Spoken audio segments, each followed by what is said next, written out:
It's time for Recipe of the Day. When it comes to large-ish cuts of beef, I love cooking up a tri-tip because it's kind of a medium size, somewhere between a small roast and a big steak. So it's great for serving like 3 to 4 people. You grill it up, you slice it. It has different thicknesses throughout it. So if your family likes their meat at different doneness levels, you can do the thickest part to the person's preference who likes it the least well done, and then know that you're going to have more well done pieces towards the ends where it tapers off. It's just really great for a group like that. Now, this sandwich in particular, this is a quintessential Santa Maria, California barbecue treat. So in Santa Maria, California, they have a style of barbecue that is open pit over the fire. You're taking really nice pieces of meat and really seasoning them fairly basically, grilling them up. And then they're often served with some beans, some garlic bread, or in this sandwich. So it is a steak sandwich made with that sliced tri-tip, and then there's usually some kind of creamy sauce, either a horseradish or like a chili jalapeno aioli kind of thing.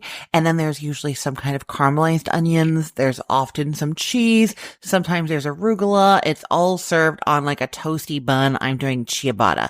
So that is what we're making here. You are going to love it. It is so good. Definitely worthy of a celebratory meal. Okay, you're going to start by rubbing a 2-pound tri-tip steak with 2 teaspoons of kosher salt, 1 teaspoon of black pepper, and 1 teaspoon of garlic powder. Rub that all over. You can stick that in the fridge on a rack with a plate under it for 4 to 12 hours if you want to, or you can just head right on into cooking this, in which case you're going to preheat the oven to 450 degrees Fahrenheit, and we're going to start the tri-tip on the stove and then move it in there. So you're going to get out a large oven-safe skillet, like a cast iron skillet, and put it over medium-high heat, and then you're adding in 2 tablespoons of cooking oil, grapeseed oil, olive oil, vegetable oil, avocado oil, whatever it is you like. Add that in there, and once it's shimmering, you're adding your seasoned tri-tip to the skillet, and you're going to cook it undisturbed until it's well browned underneath. That's going to be about 5 minutes. Then you're going to flip it over and cook it until it's well browned on the other side, another 4 to 5 minutes.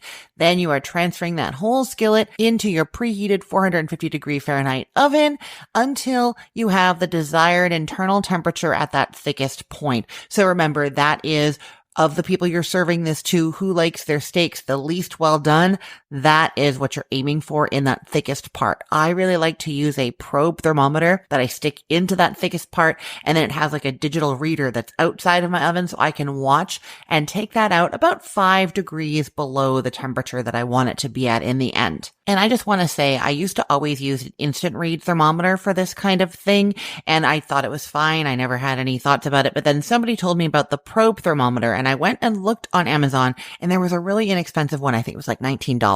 I will link to it for you.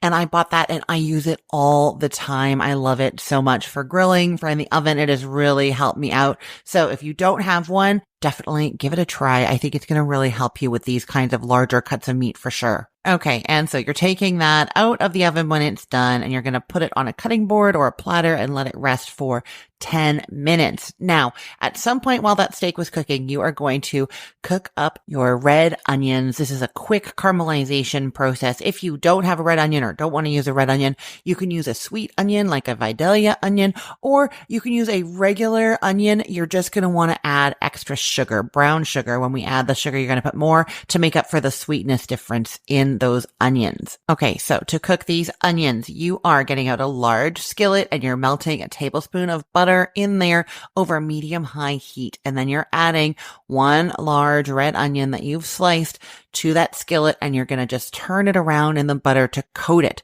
Just keep cooking it over medium-high heat until some of the pieces start to brown. When just a few start to brown, reduce the heat down to low, and then you're going to stir in 1 tablespoon of brown sugar and 1/4 teaspoon of salt. And then you're just going to cook, stirring it occasionally until it's softened. It's going to be about 5 to 7 minutes. You'll see that it's caramelized and browned in some places.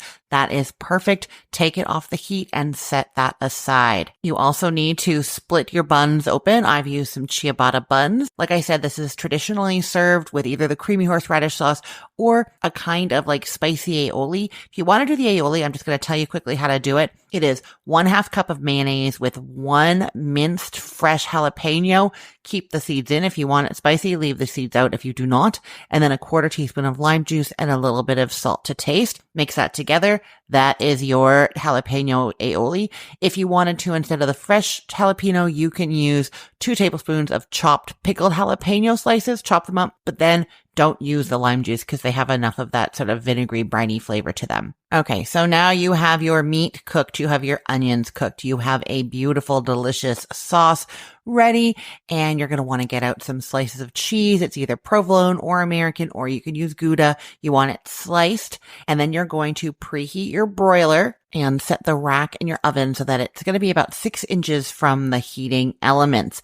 Now, slice up your tri-tip. You're slicing it against the grain. I know I've told you this before. Tri-tip has a weird grain that kind of changes direction halfway through. So just pay attention to that and make sure that you're moving the meat around as you're slicing to accommodate that. And I will link to a post about how to cut tri-tip properly so that you can see the video and diagrams of how to do that if you're not sure. So slice up that tri-tip. Then you're going to put all of your buns onto a large baking sheet with their split sides up, tops and bottoms of the buns, and you're going to spray those lightly with some cooking spray or butter them, margarine, butter, and then you put that baking sheet on the rack in your oven under the broiler, and you're cooking them just until the buns are toasted, 2 to 4 minutes. Just keep an eye on them. The broiler can do some damage to some bread. So just watch it. When it starts to toast, take them out. Then you're going to take the sheet out of the oven and take the bun tops off of the sheet. We're not going to deal with them right now. Just on the bottom buns, you're going to spread each of those with a tablespoon of your sauce. And then you're going to top it with some of your tri-tip and a slice of cheese and some of those cooked onions. And then you're putting those bottom buns with those toppings back under the broiler just until the cheese melts. It's kind of heating through everything as well. And then while those are in there, you're spreading the top buns with a little bit more sauce, and you pull that sheet pan out with those bottom buns, put the lid, the top onto each of those, and you are ready to serve. I cannot wait for you to try this. I will put the link to this recipe in the show notes for this podcast episode, or you can head to cookthestory.com/ROTD and get it there. Everything there is arranged by date, so it's helpful to know that today is July 17th of 2025. The other place you can get the link is in our Facebook group for this podcast. I post the recipe of the day link there every single day. You can see the picture and you can get to the recipe and you can listen to the episode from there as well once you're at the recipe. So it's always a great place to find what I'm talking about that day and to get inspired about what you can make on that day or in the days ahead. Get to that group at facebook.com/groups/recipeotd. I look forward to seeing you there. I'm Christine Pittman from cookthestory.com, thecookful.com, the all-new chicken cookbook, and from this podcast, Recipe of the Day. I hope you have a great day. Let's get cooking.